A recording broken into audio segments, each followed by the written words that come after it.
अस्सलामुअलैकुम वरहमतुल्लाहि वबरकातुहू। रमज़ान का महीना है, हर तरफ बरकत, रहमा और सुकून का जिक्र है। पर जब आप रात को अकेले अपने बिस्तर पर लेटते हैं तो क्या आपके अंदर एक अजीब सा बोझ होता है, एक गिल्ट कि मैं उतनी इबादत नहीं कर पा रहा जितनी मुझे करनी चाहिए। खदीजा फ़ोन रखकर अपना चेहरा हाथों में छुपा लेती है। आप इंस्टाग्राम खोलते हैं और लगता है जैसे पूरी दुनिया फरिश्तों की तरह इबादत कर रही है, और वहाँ आप हैं थके हुए बोर्ड एग्ज़ाम्स की टेंशन में या अपनी मेंटल एग्जॉशन से लड़ते हुए। तरावी में नींद आती है और कुरान खोलते ही ध्यान भटकने लगता है। फिर आपके अंदर से एक आवाज़ आती है, मैं एक बुरा मुस्लिम हूँ, मेरा रमज़ान बर्बाद हो गया। अगर आप आज ऐसा फील कर रहे हैं तो रुक जाइए, ये वीडियो आपके लिए एक छोटा सा थेरेपी सेशन है, क्योंकि आज हम उस झूठ को तोड़ेंगे जो आपका दिमाग आपसे बोल रहा है। The trap of spiritual perfectionism. ये मुद्दा थोड़ा सीरियस है। इस्लामिक साइकोलॉजी और मॉडर्न थेरेपी में एक कॉन्सेप्ट होता है जिसे हम ऑल और नथिंग थिंकिंग कहते हैं। इसका मतलब ये है कि या तो मैं दिन में 5 घंटे इबादत करूँगा या फिर मैं बिल्कुल फेल हूँ। और शैतान इस मेंटल ट्रैप को बहुत खूबसूरती से यूज़ करता है। जब आप अपने एग्ज़ाम्स, पढ़ाई या थकान की वजह से अपना 100% नहीं दे पाते तो शैतान आपसे कहता है, जब तुम परफेक्ट नहीं हो तो कोशिश ही क्यों कर रहे हो, तुमसे नहीं होगा। खदीजा नींद से चौंक कर उठती है और घबरा कर क्लॉक देखती है, लेकिन ज़रा ठहर कर सोचिए, क्या अल्लाह ने हमसे परफेक्शन मांगी है? नहीं, अल्लाह ने हमसे सिर्फ कोशिश मांगी है। अल्लाह को पता है कि आप फरिश्ते नहीं हैं जिनकी ना कोई फिजिकल नीड है और ना कोई थकान। Chapter 3, the reality of your capacity.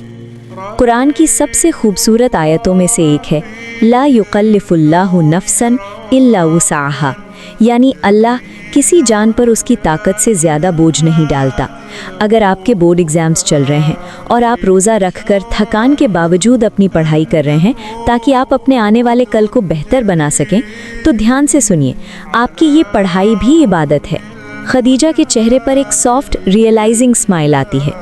Islamic psychology हमें सिखाती है कि इंटेंशन यानी नीयत सब कुछ बदल देती है। जब एक स्टूडेंट थक कर डेस्क पर गिर जाता है और फिर भी अल्लाह का शुक्र अदा करता है तो उसकी वो स्ट्रगल और थकान अल्लाह के नज़दीक बहुत कीमती है।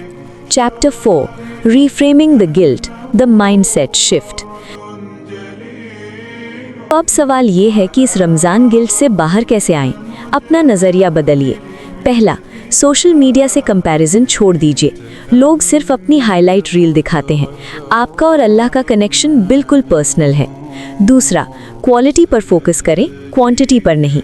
अगर थकान की वजह से आप सिर्फ 2 रकत नफल पढ़ पाते हैं या दिन में सिर्फ 1 पेज कुरान पढ़ते हैं पर वो पूरे दिल से पढ़ते हैं तो अल्लाह के यहाँ वो कबूल है। तीसरा और सबसे ज़रूरी, नबी सल्लल्लाहु अलैहि वसल्लम ने फरमाया है कि जो शख्स कुरान पढ़ने में स्ट्रगल करता है, अटक अटक कर पढ़ता है और उसको मुश्किल होती है, उसको डबल रिवॉर्ड मिलता है। एक रिवॉर्ड पढ़ने का और दूसरा उसकी कोशिश और स्ट्रगल का। आपकी हर मुश्किल काउंट हो रही है। Chapter 5, the powerful outro. Allah sees your hidden tears and tired efforts. Allah आपके थकान को जानता है। वो देखता है जब आप नींद से लड़ते हुए फजर के लिए उठते हैं। वो परफेक्ट फरिश्तों को नहीं ढूंढ रहा, वो आप जैसे इम्परफेक्ट इंसानों को देख रहा है जो बार बार गिरकर भी उसकी तरफ आने की कोशिश कर रहे हैं। खुद को इस गिल्ट से आज़ाद कीजिए, खुद को माफ़ कीजिए। You are not a bad Muslim, you are just a human doing your best. और याद रखिए, अल्लाह के लिए आपका वो बेस्ट काफ़ी है। अगर इस वीडियो से आपके दिल को थोड़ा भी सुकून मिला हो तो इसे अपने दोस्तों और बाकी स्टूडेंट्स के साथ ज़रूर शेयर करें जो शायद अकेले में इस गिल्ट से लड़ रहे हों। कमेंट्स में लिखें, I am doing my best. Channel को सब्सक्राइब करें और अल्लाह आपके एग्ज़ाम्स और इस रमज़ान दोनों में आसानी पैदा करें। आमीन।